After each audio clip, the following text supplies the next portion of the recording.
नमस्कार दोस्तों, बहुत बहुत स्वागत है आपका अपने चैनल मैथ्स मैजिक में। दोस्तों, जैसा कि आपको पता है कि मैं आपको अलग अलग टॉपिक्स पर वीडियो प्रोवाइड कराता रहता हूं।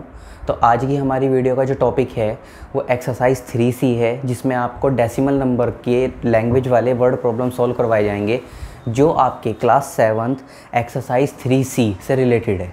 ठीक है, इसमें लैंग्वेज वाले जो आपके क्वेश्चन है वो क्वेश्चन नंबर 9 to 19 तक हैं, बट मैं इस वीडियो में आज आपको केवल 9, 10, 11 और 12 चार ही क्वेश्चन के सॉल्यूशन समझाऊंगा। लेकिन ये चार क्वेश्चन मैं आपको इस तरह से समझाऊंगा कि आपको अगर आज आप वीडियो देख लेते हैं तो दोबारा शायद इस वीडियो को देखने की ज़रूरत ना पड़े, या अगर आप देख लेते हैं तो फिर आपका कंसेप्ट इस तरह से क्लियर हो जाए कि शायद इससे आगे के जो क्वेश्चंस हैं आप अपने सेल्फ एफर्ट की वजह से उन्हें क्वेश्चन को सॉल्व कर पाएँ। तो चलिए शुरू करते हैं आज की इस वीडियो को। इसमें क्वेश्चन नंबर 9 आपको दे रखा है, मैंने बोर्ड पर शॉर्ट में लिख रखा है, लेकिन मैं आपको बुक से पढ़कर बता देता हूँ। A bus can cover 62.5 kilometre in 1 hour. एक बस जो है वो 1 आवर में 62.5 किलोमीटर की डिस्टेंस कवर करती है। तो हमें ये बताना है how much distance can it cover in 18 hour. तो वो बस अपने 18 आवर में कितनी डिस्टेंस को कवर अप करेगी। जैसे कि आपका क्वेश्चन शो हो रहा है तो उसके बाद ये तो पता लग गया कि हमें यहाँ पर 1 आवर की डिस्टेंस दे दी, और हमसे जो डिमांड हो रही है वो कितनी हो रही है, ज़्यादा आवर की। मतलब एक चीज़ की वैल्यू देकर जब भी कभी आपसे ज़्यादा चीज़ की वैल्यू पूछी जाए तो आपको वहाँ पर सिंपलीफाई, पता है आपको क्या करना होता है, मल्टीप्लाई करनी होती है। बट मल्टीप्लाई करना है, डिवाइड करना है, वो तो आप 7th क्लास में है, बहुत आराम से कर सकते हैं। रीज़न क्या चेक करना है यहाँ पर, लैंग्वेज बनाना। बहुत से स्टूडेंट्स लैंग्वेज को बहुत अच्छी तरीके से बना लेते हैं, बहुत से स्टूडेंट 50-50 मतलब सही और गलत के हिसाब से बना लेते हैं। लेकिन कुछ स्टूडेंट ऐसे होते हैं कि लैंग्वेज वाले क्वेश्चन देखने के बाद उन्हें छोड़ देते हैं, जबकि आपको अपने क्वेश्चन को छोड़ना नहीं है, उसे सॉल्व करना है। तो चलिए शुरू करते हैं इस क्वेश्चन को। सबसे पहली स्टेप इसमें आपको यहाँ पर क्या लिखनी है, देखो, बस कवर 2.5 किलोमीटर इन 1 आवर। तो आप यहाँ पर लिखेंगे बस कवर डिस्टेंस इन 1 आवर। क्या मीनिंग हो गया इस वाली बात का?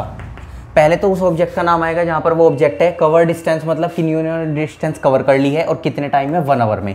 क्या यूनिट है, 62.5 किलोमीटर। अगर आपने मेरी पहली वीडियो देखी है तो मेरी 95% जो क्वेश्चन की लैंग्वेज होती है वो सेम होती है। दूसरे वाली स्टेप हमेशा पहले से सेम होती है, केवल यूनिट चेंज होती है। मैं यहाँ पर भी आपको सेम पैटर्न अप्लाई कराऊंगा, कुछ चेंज मत करना सिवाय यूनिट के, एक्यूरेट उतार देंगे। बस कवर डिस्टेंस इन 1 आवर था यहाँ पर, हमें यहाँ पर क्या डिमांड हो रही है, 18 आवर। तो आप यहाँ पर 18 आवर लिखेंगे, 62.5 मल्टीप्लाई 80। बस इंपॉर्टेंट क्या था इस क्वेश्चन में, आपका लैंग्वेज प्रिपेयर करना। लैंग्वेज प्रिपेयर करने के बाद क्वेश्चन को करना बहुत सिंपल हो जाएगा। अब जब आपने ये स्टेटमेंट लिख दी, इस स्टेटमेंट के बाद अब आपके पास केवल इन क्वेश्चंस को मल्टीप्लाई करने का ऑब्जेक्टिव रह गया। मल्टीप्लाई मैं आपको करके दिखाऊंगा कैसे करनी है, क्योंकि कुछ बच्चों को डेसिमल वाली मल्टीप्लिकेशन में भी प्रॉब्लम आती है, लेकिन मैं मल्टीप्लाई वाली उसमें प्रॉब्लम आपके लिए नहीं पेंडिंग छोड़ूंगा, यहीं करके दिखा रहा हूँ आपको कैसे करनी है। तो स्टेप टू स्टेप देखते चलेंगे किस तरह से इस क्वेश्चन की मल्टीप्लाई करनी है। तो यहाँ पर जो हमें मल्टीप्लाई करनी है 62.5 की 18 में करनी है, तो आप ऐसे लिखेंगे 625 और मल्टीप्लाई 18। एक चीज़ यहाँ पर मिसिंग है जो मैंने आपके लिए हटा दी है, बताओ क्या। जो ये वाला पॉइंट था आपका 62.5, मैंने वो फिलहाल पॉइंट हटा लिया यहाँ पर, और सिंपल 625 लिखा, उसके नीचे 18 लिखा। अब पहले मैं इसको मल्टीप्लाई करता हूँ, पॉइंट लगाएंगे बाद में। 8 5 जा 40, 0 4 कैरी में, 8 2 जा 16 और 4 20, 0 2 कैरी में, 8 6 जा 48 और 2 50। यहाँ तक का क्लियर। मल्टीप्लाई 1 5 जा 5, 1 2 जा 2, 1 6 जा 6, और अब आपको इसे प्लस कर देना है, 5 2 11। मल्टीप्लाई होने के बाद आपका जो बेसिक वर्क होना चाहिए, जो आपने एक चीज़ अभी यहाँ पर पेंडिंग छोड़ी थी, वो था डेसिमल नंबर, डेसिमल पॉइंट जो हमने हटाया था। अब हमें यहाँ पर उस पॉइंट को यूज़ करना है। कैसे करना है, यहाँ पर जो आपका पॉइंट था वो केवल एक डिजिट पर था। राइट हैंड से पॉइंट काउंट करते हैं तो हमारा जो पॉइंट था वो कितने डिजिट पर था, एक डिजिट पर। तो आपको अपना यहाँ पर भी एक डिजिट पर पॉइंट लगाना है और इक्वल करके आप अपना आंसर लिख लेना, 1125 किलोमीटर। ये आपका इस क्वेश्चन का आंसर आएगा। बोलो समझ में आ गया आप सबको कैसे करना है ये क्वेश्चन? लैंग्वेज बनानी समझ में आ गई, स्टेप समझ में आ गई कि मतलब एक बस हमें 1 आवर का डिस्टेंस दे रखी है और उसके बाद हमसे ज़्यादा आवर यानी कि 18 आवर की डिस्टेंस फाइंड करा रहा है। मल्टीप्लाई कर ली, मल्टीप्लाई मैंने आपको शो करा दी, उसके बाद बस आपको इसमें पॉइंट लगाकर अपना आंसर 1125 किलोमीटर इसमें शो कराना है। समझ में आ गया भाई क्वेश्चन नंबर 9। चलते हैं क्वेश्चन नंबर 10 की तरफ। देखिए भाई क्वेश्चन नंबर 10 आपको बोर्ड पर शो हो रहा है सबको। क्वेश्चन 10 में आपसे कहा गया है a tin of oil weight 16.8 kilogram, what is the weight of 45 such tin. Hindi meaning समझें। एक जो टीन होता है ऑयल का, जिसको हम हिंदी में कनस्तर बोलते हैं या टीन बोलते हैं, जिसमें रिफाइंड या फिर जो हमारे कस्टर्ड ऑयल इस तरह के जो ऑयल आते हैं, क्रूड ऑयल आते हैं, उस टीन का जो ऑयल का जो वेट है आपका 16.8 किलो है। हमें ये बताना है उसकी जैसे 45 टीन का वेट कितना होगा। सिंपल सी बात है, एक यूनिट दे दी, एक यूनिट के बेस पर आपसे 45 की डिमांड हो रही है, मतलब एक की देकर आपसे ज़्यादा पूछ रहा है तो मल्टीप्लाई करनी है। बट इम्पॉर्टेंट क्या है आपके लिए, मुझे आपको इस क्वेश्चन की लैंग्वेज को समझाना। तो कैसे बनानी है इस क्वेश्चन की लैंग्वेज, अपनी तरफ से 0% एफर्ट देना, कुछ मत देना, सब क्वेश्चन में से ले लो लैंग्वेज के लिए, क्योंकि 99% स्टेटमेंट, लैंग्वेज, कंसेप्ट क्वेश्चन हमें खुद बता देता है। बस हमारे पास वर्क क्या रह जाता है, केवल उसे शो करने के लिए। तो शो करने के लिए आपको यहाँ पर क्या लिखना है, ए टिन ऑफ ऑयल वेट, बिल्कुल जैसा क्वेश्चन में लिखा हुआ है आपको वही लिखना है। ए टिन ऑफ ऑयल वेट कितना दे रखा है, इक्वल टू लगाकर लिखेंगे 16.8 किलो। दूसरी चीज़, ए टिन ऑफ ऑयल वेट, ए मतलब हो जाता है 1। अगर मैं यहाँ पर 1 लिख दूँ तो कोई दिक्कत थोड़ी है, बात तो एक ही है ना कि मतलब एक टीन का वेट दे रखा है, लेकिन अब हमें 1 नहीं निकालना, अब हमें कितने निकालने हैं, 45। तो आप 1 की जगह पर क्या करेंगे, 45 tin of oil weight is equal to, इसका मीनिंग ये हो गया कि आपको यहाँ पर एक टीन का वेट दे रखा था, एक से ज़्यादा का निकालना है। तो 16.8 मल्टीप्लाई बाई 45। ठीक है भाई, समझ में आ गया कैसे लैंग्वेज बनाई है हम सब ने। उसके बाद बस अब आपको इनके सिंपल तरीके से मल्टीप्लाई करनी है। तो मैं पहले यहाँ पर 168 इंटू 45 कर रहा हूँ। पहले ही क्वेश्चन की तरह मैंने यहाँ पर भी इसका डेसिमल हाइड किया। जब हमारा फुल सॉल्यूशन हो जाएगा तब मैं वहाँ पर दोबारा से डेसिमल को शो करा दूंगा, लेकिन उससे पहले मल्टीप्लाई करते टाइम डेसिमल जो होता है वो प्रॉब्लम करेगा, इसलिए मैंने उसको हाइड करा दिया। मल्टीप्लाई करना स्टार्ट करते हैं। 5 8 जा 40, 4 कैरी में, 5 6 जा 30 और 4 34, 3 कैरी में, 5 1 जा 5 और 3 8। मल्टीप्लाई लगाई, 4 8 जा 32, 3 कैरी में, 4 6 जा 24, 3 27, 2 कैरी में, 4 1 जा 4 और 2 6। अब यहाँ पर आपको इन क्वेश्चंस को प्लस कर देना है, 4 2 6 8 7 15, 6 और 1 7। पॉइंट आपका यहाँ पर एक डिजिट पर था बस केवल इस पर, तो आपको यहाँ पर भी एक पर लगाना है और आपका जो आंसर आएगा 756 किलोग्राम जरूर लगाना भाई, क्योंकि आपको अपनी यूनिट शो करानी बहुत ज़रूरी है, वरना यूनिट के ऊपर आपके मार्क्स कट जाते हैं। तो जो क्वेश्चन नंबर 10 का आपका आंसर आया है 756 किलोग्राम, ये आपका फाइनल आंसर है क्वेश्चन नंबर 10 का। समझ में आ गया कैसे करना है। अच्छा, अब 2-3 चीज़ें मैं आपसे शेयर करना चाहता हूँ 7th क्लास के बच्चों से। जैसे मैं आपको ये 2 क्वेश्चन करा चुका हूँ, इसमें आपके लिए क्वेश्चन पढ़ना कोई बड़ी बात नहीं है, आप आराम से पढ़ सकते हैं। क्वेश्चन को मल्टीप्लाई करना कोई आसान बात नहीं, वो हार्ड नहीं है, आप मल्टीप्लाई भी आराम से कर सकते हैं। लेकिन प्रॉब्लम्स आप लोगों के साथ कहाँ आती है, मैं आपसे वो शेयर करता हूँ। आप क्या करते हैं जल्दबाजी में, या तो लैंग्वेज वाले क्वेश्चंस की लैंग्वेज बनाते नहीं, और अगर बना देते हैं तो कुछ ऐसा सोचते हैं कि हमने जो फेयर में पढ़ रखा है शायद वो अलग है या हमारे से गलत बन जाएगी। ऐसा कुछ नहीं होता। मैं जो यहाँ बोर्ड पर लैंग्वेज बना रहा हूँ आपके क्वेश्चन में से बना रहा हूँ, शॉर्ट में मैंने यहाँ बोर्ड पर वही लिख रखा है जो मुझे लैंग्वेज में आपको समझाना है। अगर आप अपना क्वेश्चन बुक में से देखेंगे और उसके बाद मेरी लैंग्वेज को मैच करेंगे तो डिक्टो एक एक वर्ड आपका मैच हो जाएगा। और मुझे आपको यही चीज़ सिखानी है कि लैंग्वेज चाहे किसी भी स्टेप्स की हो, किसी भी क्लासेस में हो या फिर किसी भी चैप्टर की हो, लैंग्वेज बनाना कोई हार्ड बात नहीं है। बस एक बार समझ लें कि वो हमसे पूछना क्या चाह रहा है, यानी कि बुक्स में हमारे से कहा क्या जा रहा है, हमसे रिक्वायरमेंट क्या हो रही है। अगर एक बार आप वो समझ गए तो उसके बाद लैंग्वेज बनाना कोई बड़ी बात नहीं है। ठीक है स्टूडेंट्स, तो ध्यान से समझें, हर चीज़ को ध्यान से समझें, सीखें। सीखने के बाद हर काम करना बहुत आसान हो जाता है। ठीक है, क्वेश्चन नंबर 10 आपका कंप्लीट हो गया। अब देखते हैं क्वेश्चन नंबर 11। देखिए भाई, क्वेश्चन नंबर 11 आप सबको बोर्ड पर शो हो रहा है। इसमें आपको क्या करना है, पहले स्टेटमेंट पढ़ते हैं क्वेश्चंस की।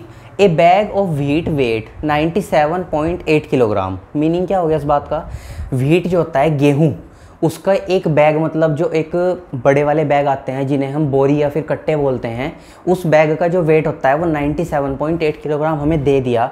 हमसे कहा गया how much weight is contain 500 such bag, उसके जैसे 500 बैग के अंदर टोटल वेट कितना होगा ये बताना है। लास्ट वाले क्वेश्चन को करने के बाद मैंने आपसे 2-3 चीज़ें शेयर की थी, ये उनमें से ही है। क्वेश्चन हार्ड नहीं है ना, मल्टीप्लाई करना हार्ड है। बात यह है स्टेटमेंट कैसे बनानी है। स्टेटमेंट बोर्ड पर लिखी हुई है, देखो पहले वाली, और अगर पहली स्टेटमेंट आपकी बन गई, दूसरी तो आप मेरी स्टेटमेंट की बिल्कुल कॉपी कर देना, सेम बनती है हमेशा। बिल्कुल यही लिखो, ए बैग ऑफ व्हीट, क्योंकि व्हीट का बैग है।